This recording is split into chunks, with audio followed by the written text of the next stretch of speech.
महाराष्ट्र के कोल्हापुर में रहने वाले हरीश एक राजा होते हैं। उनके परिवार में दो पुत्र होते हैं जिसका नाम प्रिंस और पिंटू होता है। राजा हरीश बहुत ही विख्यात व्यक्ति होते हैं। उनके लिए सभी चारों तरफ उनकी अच्छाइयाँ और बुराइयों की तारीफ के पुल बांध देते हैं। उनकी बहुत ही दिनों से ये चर्चा चल रही थी उनका एक लड़का जो कि प्रिंस होता है वो बहुत सीधा होता है, जबकि पिंटू होते हैं वो बहुत ही नालायक किस्म का लड़का होता है और शरारती लड़का है।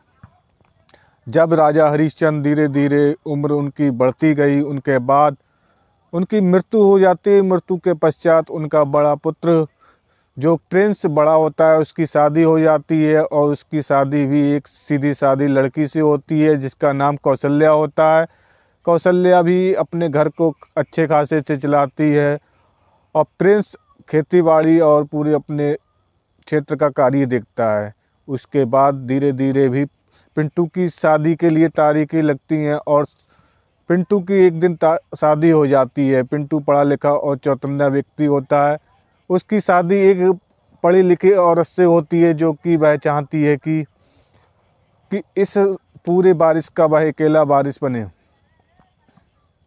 जबकि पिंटू की पत्नी ये चाहती है कि ये सारी संपत्ति उसे मिले। लेकिन जब पिंटू की पत्नी चाहती है कि उसकी ये संपत्ति है वो इसके केवल नाम हो, लेकिन प्रिंस था वो सीधा साधा था, इसलिए उसकी पत्नी भी सीधी थी। पिंटू की पत्नी ने एक दिन उस पर यह आरोप लगाया कि उसने घर से कुछ चोरी कर ली है और उसे घर से बाहर निकलवा दिया। उसके बाद कौशल्या जैसे घर से बाहर निकल जाती है। घर से बाहर निकलने के बाद भी पति प्रिंस भी घर से बाहर निकल जाता है और दोनों लोग बाहर निकल जाते हैं। उसके बाद दोनों लोग चाहते हैं कि उन्हें एक मज़दूर के लिए कार्य मिल जाए जिससे कि उनकी रोजी रोटी चल जाए। लेकिन कौशल्या थी वो एक मंदिर पर जाकर बैठ जाती है और रात में प्रार्थना करती है, हे भगवान, मैंने आपके साथ क्या किया है कि मुझे ये दिन देखना पड़ रहा है। उसके बाद वहीं पर कौशल्या सो जाती है। सोने के बाद जब सुबह होती है तो एक पुजारी वहां आता है और पूजा करता है और वह देखता है कि एक महिला यहाँ लेटी हुई है। फिर वह उस महिला को उठाता है, कहता है कि बेटी आप कैसे लेटी हुई है। कौशल्या कहती है, सर मैं इसलिए यहाँ लेटी हूँ, मैं शाम आई थी और मैं आज भूखी हूँ, मुझे कार्य की ज़रूरत है, मुझे कोई कार्य मिल जाए मैं आपकी सेवा करूँगी, आप मुझे कार्य दे दीजिए, उसके बदले मुझे रुपए दे देना। फिर वह व्यक्ति होता है दिनेश कहता है कि बेटी मेरे परिवार में मैं और मेरी पत्नी है, मेरा एक छोटा सा कारोबार है, एक फैक्ट्री है और मैं उसमें अकेला रहता हूँ, आप जाए उसमें कार्य कर सकती हैं, मेरे साथ चलें। तो चलने के लिए वह कौशल्या तैयार हो जाती है। फिर वह उस घर में कार्य करती है। धीरे धीरे वह मेहनत मजदूरी करती है। फिर उन लोगों के लिए कौशल्या एक अच्छी औरत के हिसाब से मानी जाती है, क्योंकि जैसे ही कौशल्या घर में प्रवेश करती है उसके बाद उनका कारोबार अच्छा चलता रहता है। फिर उनकी उम्र भी ढलती रहती है, लेकिन दिनेश चाहते हैं कि अब वह अपनी संपत्ति किसी को, अपने रिश्तेदार या अपने और भी साथी को दें। इससे वह चाहते हैं कि ये संपत्ति वह अब जो उसके घर में रौकनानी थी कौशल्या को दे दें। लेकिन कौशल्या को देने को तैयार थे, लेकिन पत्नी भी तैयार थी। जब एक दिन होता है महाशिवरात्रि का, महाशिवरात्रि के दिन वह पूजा अर्चना करते हैं और अर्चना करने के बाद वह चाहते हैं कि आसपास के लोग आकर उनके यहाँ प्रसाद वितरण करें और वह प्रसाद को बांटें। इसलिए वह पूरे क्षेत्र में पुकार लगा देते हैं कि आज हमारे यहाँ प्रसाद वितरण होगा, सभी लोग आएँ।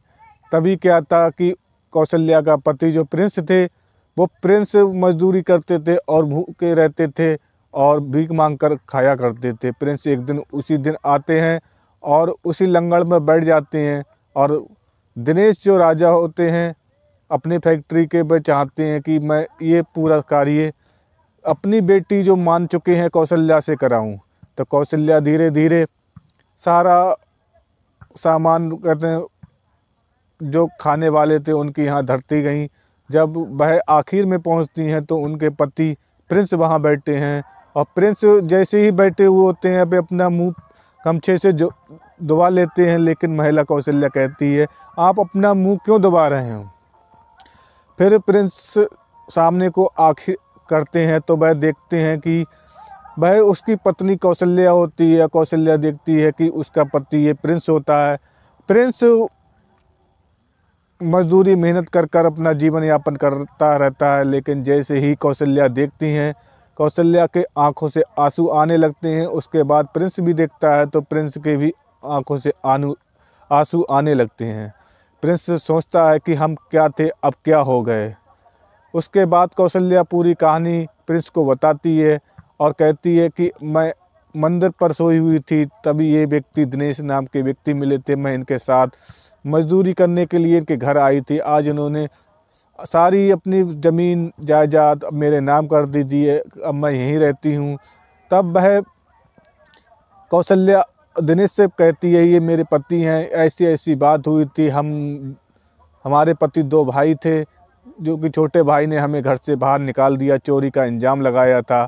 तभी दिनेश कहते हैं कि आपकी इच्छा हो मैं इसे अपना लड़का मान लेता हूँ, आप चाहें तो मेरे साथ ये रह सकता है। उसके बाद क्या था, ये चर्चा पूरे क्षेत्र में फैलती है और उधर धीरे धीरे प्रिंस का नाम होने लगता है। उसके बाद जब पिंटू के पास खबर पहुंचती है तो पिंटू भी बहुत ही गरीब हो चुका था, क्योंकि वह उसकी लत जुए में लग गई थी और वह शरारती व्यक्ति था, पूरी संपत्ति अपने बेच चुका था। उसके बाद प्रिंस अपना राजा बन चुका था, क्योंकि उसकी किस्मत अब खुल चुकी थी। एक भी भाई जो पहले गरीब मेहनत मजदूरी कर कर रोटी गुजारी कर रहा था, वह अब राजा बन गया है, और जो एक चालाकी से अपना कार्य कर रहा था वह अब फकीर बन गया।